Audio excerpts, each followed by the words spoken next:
Era batalhas. Você lembra que nós perdemos até o nosso primeiro bebê, né? Eu engravidei e nós perdemos. Esse é corte. Nós nós perdemos o nosso primeiro bebê. Na verdade foi assim, casei com a Keila. Aquele é muito fértil, né? Glória a Deus. Encostou e engravidou.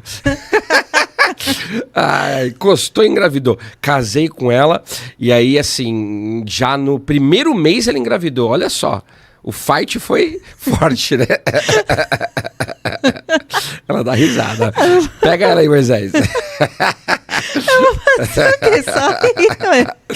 Aí, assim, foi muito engraçado, porque ela engravidou. Só que nós estávamos enfrentando uma batalha espiritual. Sim. Batalha espiritual contra principado, um principado inclusive familiar. E um dia aconteceu uma situação na qual a minha esposa... Conta aí, o que aconteceu? Do espírito? Isso. Eu estava grávida, ele tinha ido trabalhar no escritório, né? Nessa época ele ainda tinha o escritório. E eu fiquei deitada ali. De repente veio um espírito, tipo um vulto assim, mas foi um espírito mesmo, e sentou em cima da minha barriga e pressionou ela para baixo. E eu não pude fazer nada, fiquei paralisada. E eu vi ele saindo assim pela porta. E aí o Senhor disse para nós que esse bebê ia lutar pela vida. Desde então eu comecei a ter pequenos sangramentos, pequenas dores com pequenos sangramentos. Até que não deu muito tempo, né? Acho que foi na faixa de uma semana, foi isso? Eu não sei, a minha prima tinha uma prima, minha Kelly. Sim. Hoje é falecida, morreu de câncer, Sim. Infelizmente. Mas a Kelly, ela trabalhava conosco nesse tempo e ela foi até... Foi assim, acho que ela foi em casa, não lembro. Foi em casa, porque a gente ia mudar também. Ia mudar, né?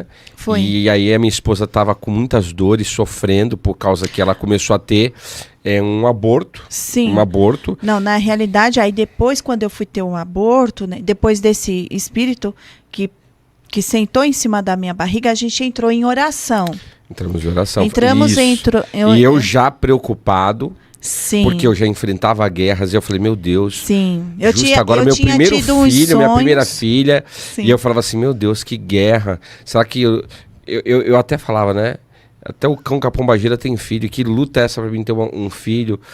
Mas Sim. Tudo tem um propósito. Tudo tem um propósito. Tudo tem um propósito. Fale. E aí, depois de uma semana, quase 15 dias, eu comecei a passar mal, fui pro banheiro.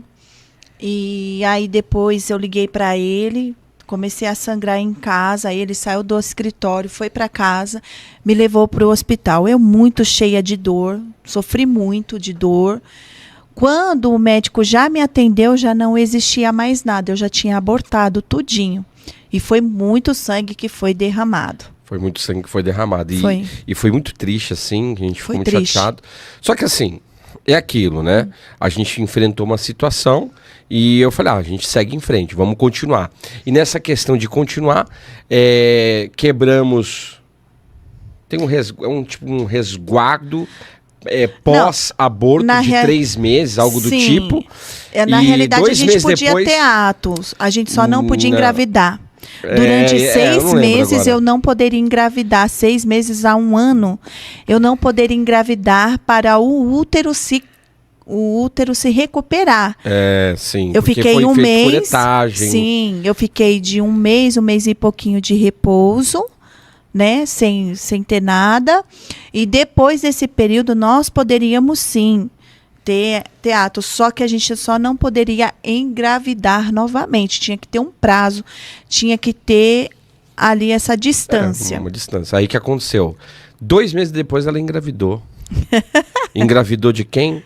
Da Sara. E o Senhor disse que a Sara, ela seria uma mulher virtuosa e seria uma menina. O Senhor falou, vai ser uma menina e ela vai ser uma mulher virtuosa. Sim. Então você vê, tudo tem e o Senhor falou para mim, eu tenho pressa em te dar um filho. Em te dar um filho. E realmente, né, foi muito rápido ali. Foi mesmo. Você vê, Deus abençoou que a gente teve a Sara, depois... Só um adendo aqui entre esse período que eu perdi...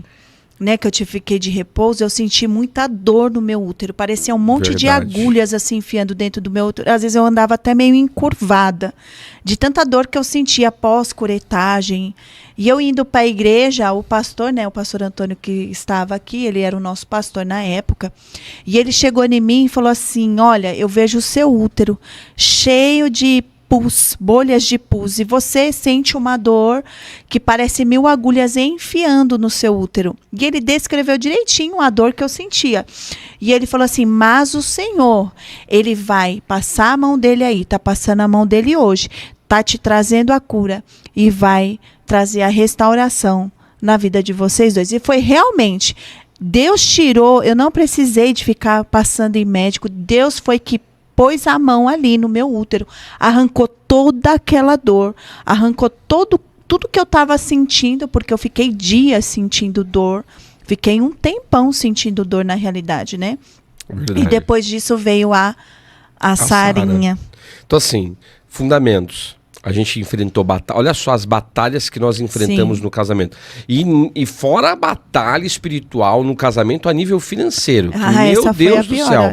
Não foram batalhas pequenas, foram batalhas terríveis que a gente enfrentou, guerras. Mas, pastor, qual é os fundamentos? Qual é a legalidade? A legalidade, na realidade, é tudo isso que a gente falou. Pedir a bênção, casar com as motivações certas, tudo isso tem que ter base de fundamento. Tudo isso tem que ter, na realidade, um propósito do Senhor definido. Agora, a gente enfrentou guerras, foram muitas palavras também que foram lançadas, é claro. Sim. Tem todo um contexto por trás disso tudo, mas a gente teve que guerrear espiritualmente. Guerrear. Por isso que eu falo, se você guerrear espiritualmente, for fechando as portas de legalidade, com certeza, Deus é Deus para se manifestar. A gente teve muitas situações, mas a gente foi vencendo debaixo de oração, de busca uma. E posicionamento, né? Posicionamento necessário. Então, sair da casa dos pais sempre debaixo da bênção, sem confusão, sem contenda, sem divisão, com a motivação certa, sem briga. Saia debaixo da bênção. No nome de Jesus.